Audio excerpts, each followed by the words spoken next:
जी बिल्कुल, मैं आप मेरे अक़ब में देख सकते हैं कि ये वही दरवाज़ा है जो कुछ दिन पहले यानी महीना पहले जो है यहाँ पे तोड़ा गया था चौधरी परवेज़ इलाही की गिरफ़्तारी के लिए। और आज जो है उन्हें यहाँ से गिरफ़्तार वो इसी दरवाज़े से निकले और ये मेरे बाएँ जानिब गुलबर्ग है और ये इधर दाएँ जानिब मेरे नहर है, यहाँ से वो निकले, बाएँ जानिब गए और उसके बाद वहाँ से उनकी जो है गिरफ़्तारी अमल में लाई गई और उसके बाद उनको हेडक्वार्टर एंटी करप्शन पंजाब जो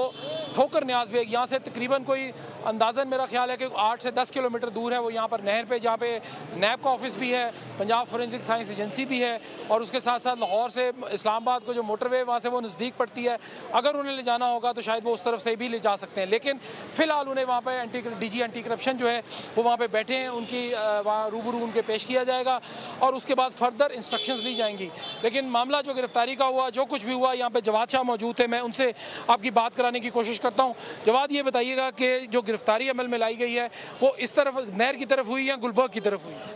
भट्ट साहब जब गिरफ्तारी करने लगे थे तो यहाँ पर ना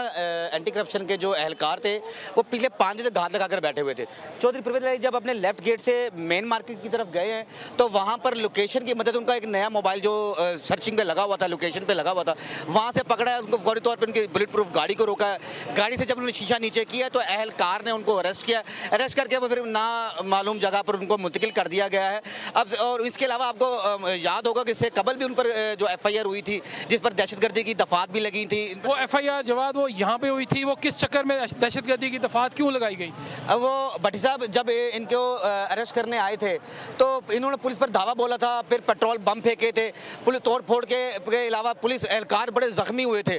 तब एंटी करप्शन ने पुलिस की मदद मांगी थी कि हमने इनसे समन पे साइन कराने हैं, पर अंदर से जब पथराव हुआ और क्या नाम है पुलिस को तशद्दुद को निशाना बनाया, उस पर गालिब मार्केट थाने में एक FIR दर्ज की गई थी जिस पर जलाओ गिराओ और दहशतगर्दी की दफात शामिल थी, उसमें भी वो मतलूब थे। इसके अलावा जो एंटी करप्शन काम, उसमें जमानत नहीं हुई थी उनकी? नहीं, चौधरी परवेज़ इलाही ने उसमें जमानत ही नहीं करवाई थी, क्योंकि उसके अलावा चौधरी परवेज़ इलाही ने जब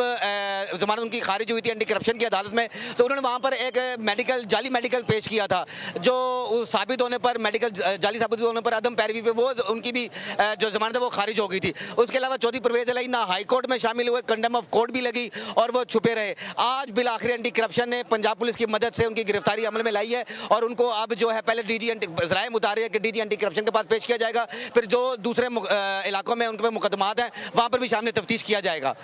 ये थे जवाद साहब, देखें आपको बता रहे थे कि जिस तरह एक FIR जो है यहीं पर हुई थी जब ये गेट भी तोड़ा गया था, जब उनको गिरफ्तारी अमल में लानी थी तो अंदर से पेट्रोल बम पुलिस पर फेंके गए थे। यहाँ पर DIG जो है वो भी जख्मी हुए थे, एक SS भी जख्मी हुए थे, कुछ पुलिस एहलकारान भी जख्मी हुए थे। तो उसके हवाले से उन्होंने कहा कि जी वो एक यहीं पे यहाँ से चंद कदम के फासले पर यानी 1-1.25 किलोमीटर दूर यहाँ से थाना है गुलबर्ग, वहाँ पर जो है लिबर्टी के बैक साइड पे, वहाँ पर एक दहशतगर्दी की दफात के तहत चौधरी परवेज़ इलाही और उनके कुछ लोगों पे नामजद और कुछ नामालूम अपराध पर उनके जिसमें चौकीदार और उनके गार्ड्स वगैरह थे उन पर मुकदमा दर्ज हुआ था। उसमें भी चौधरी परवेज़ इलाही ने जमानत नहीं करवाई थी अभी तक, यानी आज की तारीख तक। और दूसरा ये है कि आज गुजरांवाला की अदालत जो एंटी करप्शन अदालत थी उसमें उनके 2 मुकदमा चल रहे थे, वो दोनों में उनकी जो है जमानत जो है अबूरी जमानत उसको ख़त्म किया गया या उसको कैंसिल कर दिया गया और उनको कहा गया कि फौरी तौर पर उनकी गिरफ्तारी अमल में लाई जाए। जिसके बाद जो है लाहौर एंटी करप्शन के साथ रब्ता हुआ गुजरांवाला का, वो दोनों मुश्तरका टीमें यहाँ पर आई और उन्होंने मुश्तरका ऑपरेशन किया पंजाब पुलिस के साथ। ज़ाहिर है उनको दी, जिस तरह आमिर मीर जो निगरान वज़ीर इत्तलात हैं वो बता रहे थे आपको कि उन्होंने मुश्तरका यहाँ पर जो है वो अमल किया, मुश्तरका यानी ऑपरेशन किया। और चौधरी परवेज़ इलाही जब इस दरवाजे से मेरे बाएं जानिब निकले गुलबर्ग जाने के लिए तो वहाँ से उनको नाके पर रोका गया, जिस पर मज़ामत हुई थोड़ी सी, ड्राइवर ने कोशिश की लेकिन उनको गिरफ्तार कर लिया गया बाहर फाइनली। और अब उनको ठोकर Niaz Baig DG anti corruption Punjab के वहाँ पे सामने रूबरू पेश करने के बाद कल सुबह जो है उनको अदालत में पेश किया जाएगा। और देखना यह है कि उनकी कानूनी टीम जो सारे यहाँ पर आए थे अब उसको आहिस्ता आहिस्ता करके निकल रहे हैं। कुछ लोग ठोकर न्याज़ बेग गए हैं, वो कोशिश उनकी यही है कि किसी तरह जो है उनसे मुलाकात कर उनसे फर्दर जो इंस्ट्रक्शंस हैं यानी क्लाइंट से जो फर्दर इंस्ट्रक्शंस होती हैं तो मुख्तलिफ हज़रात वो ले सके। जी।